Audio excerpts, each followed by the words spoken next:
The cat walked slowly across the concrete, pausing to lick its paws in the middle. It sat there in the moonlight, just watching the skies and heavy rain. The clouds swirled, and the night was young. Perhaps it could find a confused mouse, or a drowned frog in this time. Its tail moved with anticipation of its hunt. A chain-linked fence swung open with surprising speed, startling the cat, resulting in a hissy fit.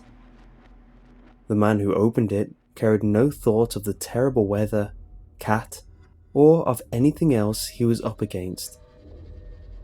Yelling an obscenity, he ran as fast as he could through the opening. That thing wasn't getting him. No way. He sprinted through the gate and into the alleyway. He didn't know why, and he didn't know how, but something was following him. His first inclination was when he kept seeing this menacing figure at every turn. No matter where he went, he kept seeing it.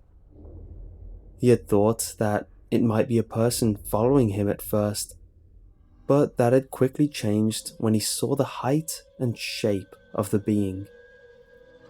Great, a fork in the alley.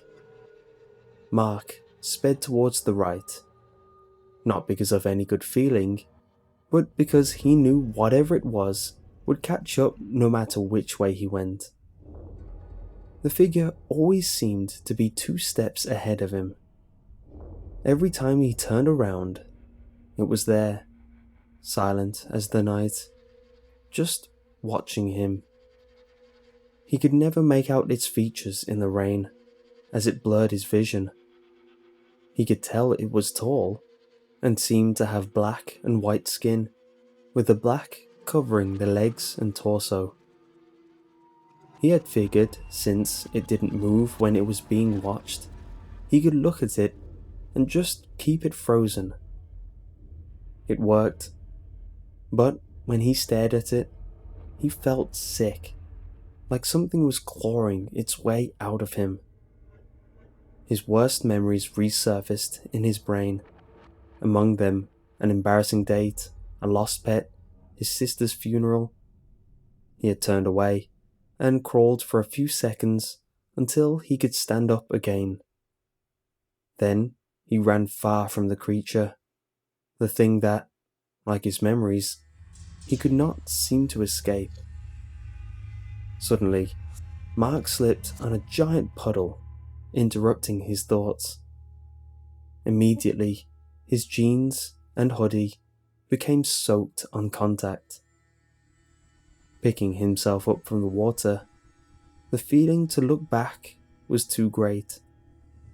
He turned around.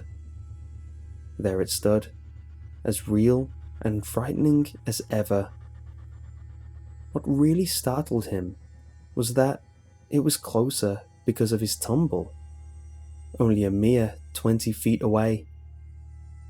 Trying not to scream, in case that triggered a reaction from the creature, he spun around and ran. The rabbit may not know of the fox, but it will sense danger when it presents itself. This was not unlike the feeling that he felt right now. He didn't know what it was, or why it wanted him, but he felt in his genetic memory that this thing was a great threat. If this thing was chasing him, it'd probably chase other people, which meant that nobody had gotten away from this thing ever, or else they didn't live long afterward to tell the tale. Mark ran out of the alleyway and into the street. The rain had been coming down hard. He knew that, but until now, he hadn't realized how much. The street was overflowing with water. It was even coming onto the sidewalks. A flash flood. He wasn't really surprised nobody was out, even if it was New York. With this weather, everyone else would be inside closed and locked doors, leaving him alone with. Realizing his mistake, he threw himself into the street while turning around. The figure had come to a stop about 10 feet from where he was. Then he went under the water. It was a little surprising being underwater in a city street, but at least it wasn't deep. Finding a hold in the asphalt, he pushed himself up and out of the water. Looking around, he found that the street was going uphill, or downhill, depending how you look at it.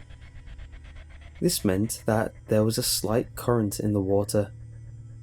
Not enough to pull him away, but enough to make him unsteady. Mark looked around, frantic about the creature's whereabouts. In the pouring rain, he couldn't see 10 feet in front of him. If the creature really wanted him, then he was about as vulnerable as he could have possibly been. Looking around, he finally spotted it about a yard away. This close, and in the rain, it looked like something out of a horror movie. It stood around 8 feet tall at first glance, but as he tried to find its head, it just seemed to get taller, like an endless ladder. Looking closer at it, he noticed that what he had originally thought was skin was actually a formal suit, complete with a tie. It was both comical and terrifying at the same time, much like a clown. It took an ordinary object and perverted it, twisting it into something sick. Upon even closer inspection, he realized it was far from perfect. It had large rips in the tie, and one sleeve was torn off about halfway up. It had many tears in the fabric, and was stained with several foreboding rust-colored spots. But when he finally found its face, he screamed. It wasn't that there was no face, but it was just so horrible that his mind immediately erased the image from his head every second he spent staring at it. He literally could not remember what it was, but it terrified him beyond belief. Snapping himself out of his trance, he moved to the right, narrowly avoiding a tentacle? How had he missed that? Ducking, he closely evaded decapitation from another. Remembering the current, he threw himself down the street, being swept away with the current down the hill. The entity did not follow. Floating down, unable to get a grip, Mark just tried to stay up on his butt while sliding. Looking ahead, he found, to his horror, that the creature was already at the bottom of the large hill. Using his feet to steer, he sped himself towards a lamppost on the sidewalk. Reaching out, he attempted to grab it, only to find himself falling. Grabbing the edge of the sidewalk as to not be swept in, he realized there must be an open sewer grate below him, unseen in the water. Cursing, he tried to pull himself up. Looking to his right, he spotted the figure about 60 yards away now. Gripping the concrete, he tried to heave himself up. Another quick glance to his right. 20 feet away. Giving it up, Mark let go and fell with the water. After 4 seconds of terrifying freefall, he hit the ground, hearing a crack and experiencing extreme pain. He moved his left leg. It felt fine. Then the other. Once he moved it, he felt incredibly intense pain at the base of his thigh. That meant it was his hip. Damn. Trying to stand up, he found he couldn't. The pain was too unbearable. He started crawling, knowing he had to get away, Dragging himself across the ground, he came to the sewer canal that carried rainwater and gunk under the street. He looked to his left. He thought he saw a light. He couldn't tell, as his vision was blurry. Funnily enough, it got cloudier. Then, the sick feeling started again, along with the memories. Realizing his fate, he tried to drag himself into the canal so he could drown. Surely it would be a more peaceful death than whatever this thing had in store for him. Right as his body fell in, he felt a tendril grab him by the ankle and lift him out of the water.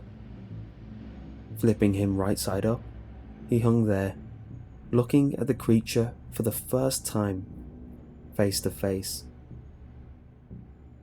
He was filled with unimaginable terror.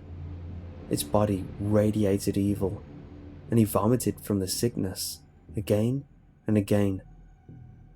Then he felt two claw-like fingers lightly position themselves on his eyes. He tensed up, realizing what it was about to do.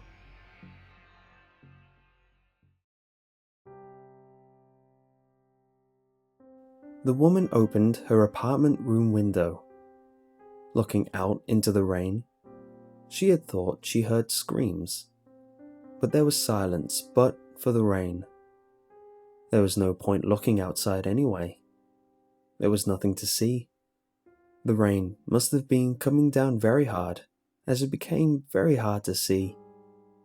She thought about her mother, and the familiar sadness washed over her.